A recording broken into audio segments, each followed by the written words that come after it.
Let's just say my 20s looked very different from how my life is now. Things naturally change, of course, but I've also made some intentional shifts, especially around my energy and how I eat, what I choose to eat, how I approach my meals, and the timing. So, for about a year now, I've been starting my morning routine with collagen powder in my drink, whether it's a hot drink or a warm drink, it really depends what I fancy, and just with a squeeze of fresh lemon to help with absorption. I don't get enough collagen through food alone, so I use an unrefined, unflavored, grass fed, regeneratively farmed powder, and I really love this collagen powder. It's been a great support for my gut, hair, nails, skin, and joints. Obviously, you can choose different type of collagen powders, but I choose this one. And I also take vitamin D through the winter into early spring. But now the sun is finally showing up here in England, so I'll be stopping that soon.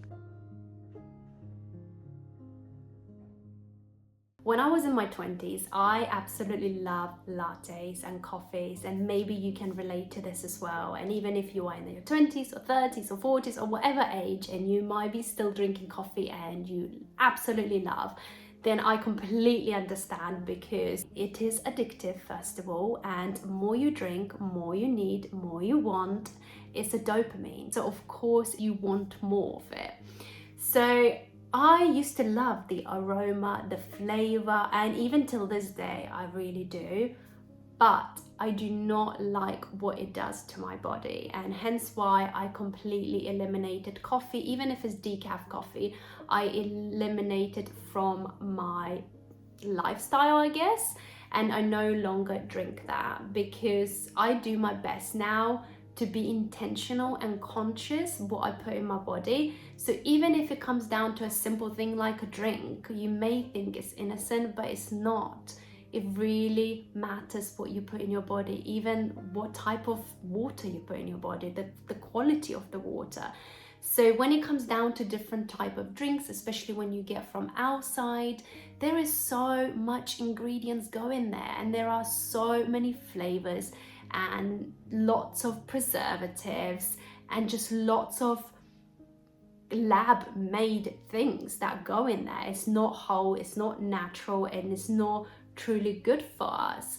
So when I understood that, then I started really paying attention to what I'm drinking, especially the coffee that I used to drink in my 20s and all these lattes and all the fancy drinks, etc., because I loved the flavor. I loved sitting down and having a good old chat with someone. It did not support my energy level. It did not support my health, and I truly had to pay attention to that, because as you know, especially when you drink coffee, well, after an hour, 2 hours, maybe 3 hours at most, you need another coffee.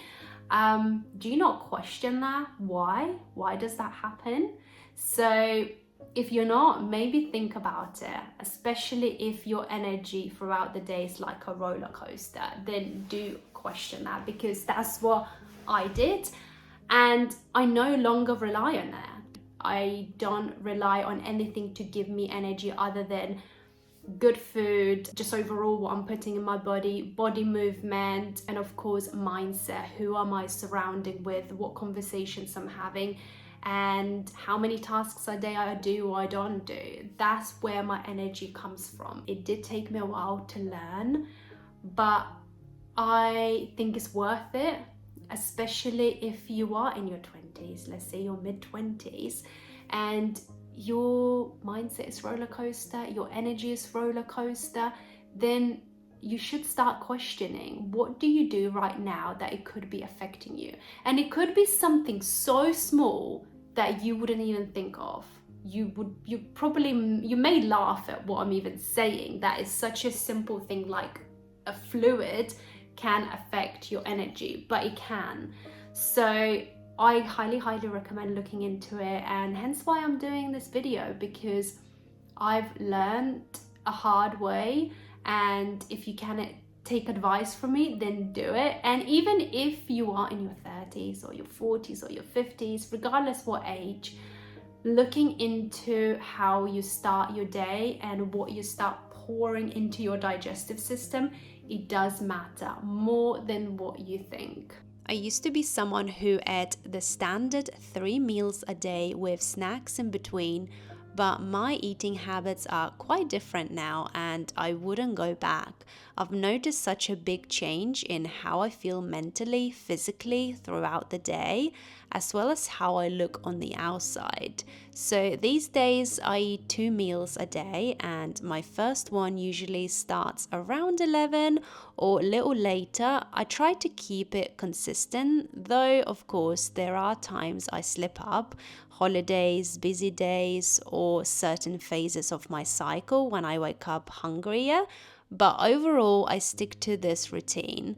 I like to start my first meal with protein and avoid carbs first thing in the morning. And honestly, that shift has been a game changer for my energy. Eggs are the easiest protein for me to prepare for my first meal of the day, so that's usually what I go for. They are also incredibly nutrient dense, especially when it comes to protein and choline, which supports muscle movement, brain health, liver function, and a healthy metabolism.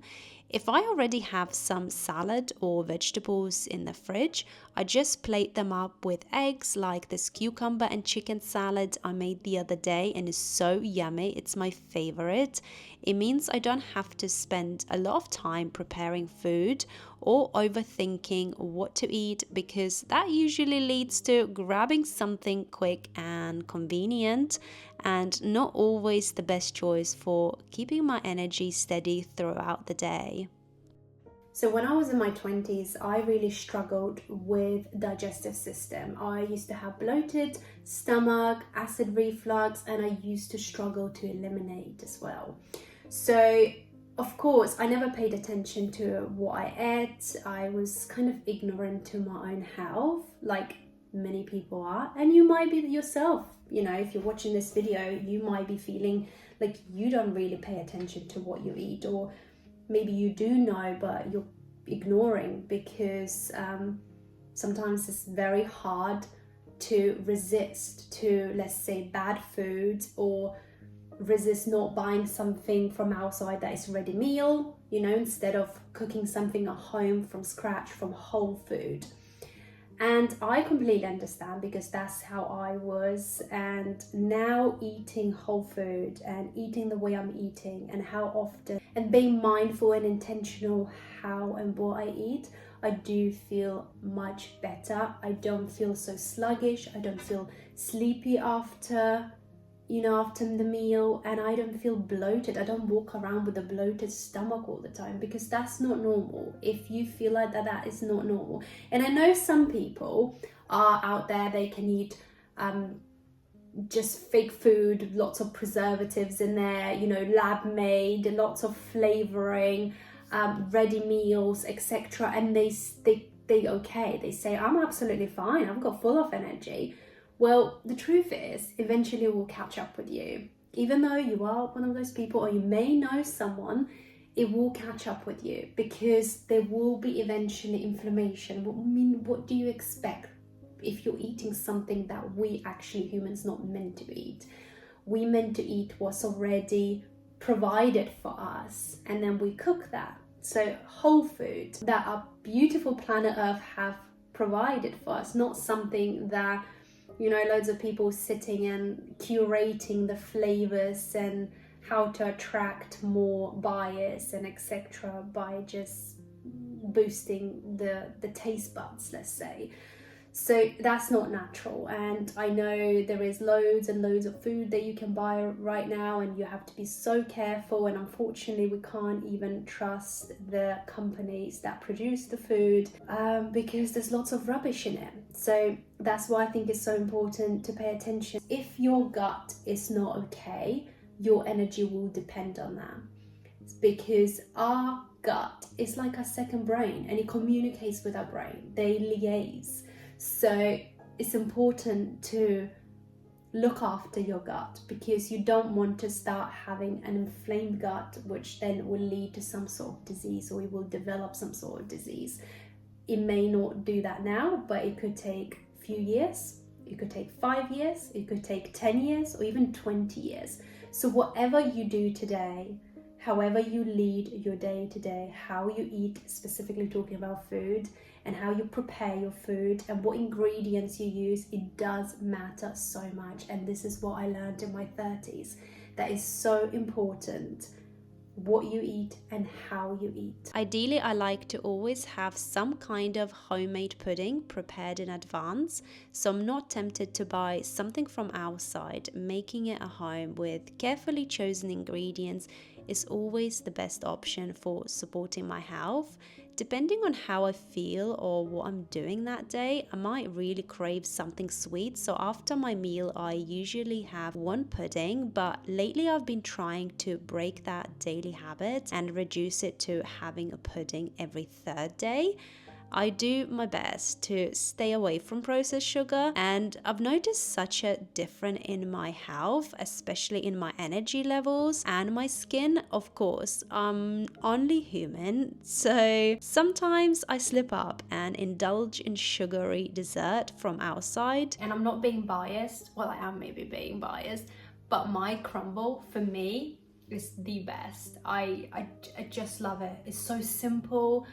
The sweetness is just perfect, so I use a little bit of raw honey, not too much, in the crumble. Anyway, if you want a recipe, let me know in the comments below and I can definitely share my recipe with you. And pairing up with homemade ice cream, this is just a plain vanilla ice cream, but it's actually not vanilla because there's no vanilla. I'm calling vanilla because I don't know what else to call, but it's so delicious, and it's just so yummy, just so yummy. Also, when I was in my 20s, I used to eat a lot of stuff like crisps, chocolates, sweets, especially sweets, cakes, donuts. I'm still obsessed with donuts. Sugar is addictive. How can we not like puddings? And people who don't have craving for puddings and they're not really fussed about puddings, I envy you. If you are that person, I envy you, honestly. When you're a person who wants to eat a lot of sugar, it's difficult because now I am conscious of how I eat and what I eat. So I have to resist. I have to find a lot of resistance from within and do my best. So it's very hard. So when I was in my 20s, as I said, I was eating so much pudding, and no wonder why my energy was like a roller coaster, because of the sugar spikes. So now I obviously have my pudding after I had my main meal, after I had my protein and my fiber and my fats, and then I will indulge in something like that, and it makes a big difference. I really love Jessie Chowsby, but if you haven't heard of her, then do check it out. She has loads of YouTube long form videos and shorts, but also she has books. So I've got 3 of her books. Currently I'm reading one of her books, and also she's got another book that's more with recipes and different tricks and tips that you can do to support your blood sugar spikes and how to prevent them by incorporating few hacks in your daily routine. And it really helps. And one of them, it was that she would explain how to eat food from your plate, in what order. So I believe she says like fiber, so let's say your broccoli, and then you will have your protein, like let's say chicken or beef, and then you will have your fat, and then whatever your sweet is the last thing, because it does matter how the food goes into our digestive system. So what goes first, which I never ever knew that. It really helps when you find someone who can inspire you and who you can take example from, who you can learn from and gain knowledge. So find your people, find your tribe, and in that way you'll be able to learn the things that you don't know yet and implement those things in your life. About an hour after I've had my meal, I like to have matcha tea. Sometimes, to be a bit more fancy, I like making matcha latte, but I try not to make that a habit. Most of the time, I drink matcha with warm water to get a full benefits. I've noticed that it really supports my energy without giving me that kind of caffeine crash that coffee does. My energy level stays much more balanced throughout the day. I only have 1 cup a day, and that's more than enough, and not even daily, usually around 3 times a week. So I try to pay close attention to the type of matcha powder I buy because quality matters to me a lot. I also enjoy the whole ritual of preparing matcha. The process itself feels calming, and I think it really does make difference in the experience. So matcha is known for its natural caffeine and amino acid L-theanine, which helps keep you steady and calm throughout the day by releasing energy more slowly compared to coffee.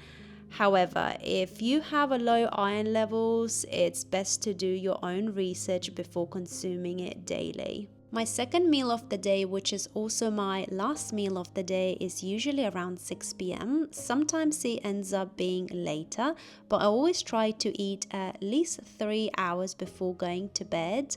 I've noticed that this helps me to feel more energized in the mornings, and I sleep better too.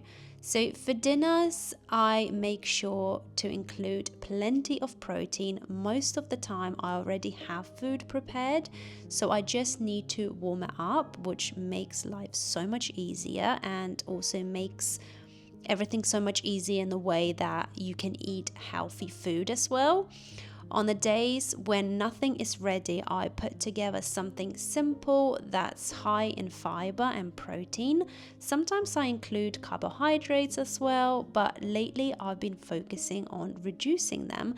Still, I like to maintain balance and not go too extreme because carbohydrates are very important in our diet as well. Being intentional and conscious about how I eat and move more than I eat has generally changed my life. I avoid snacking between meals, but I still make sure I'm getting all the nutrients I need and eating enough to feel satisfied throughout the day. Because I'm no longer dealing with constant sugar spikes, my energy stays steady. So, one of the most important things I've learned in my 30s is that staying healthy and energized doesn't require fancy, expensive, or complicated meals. Simplicity really works.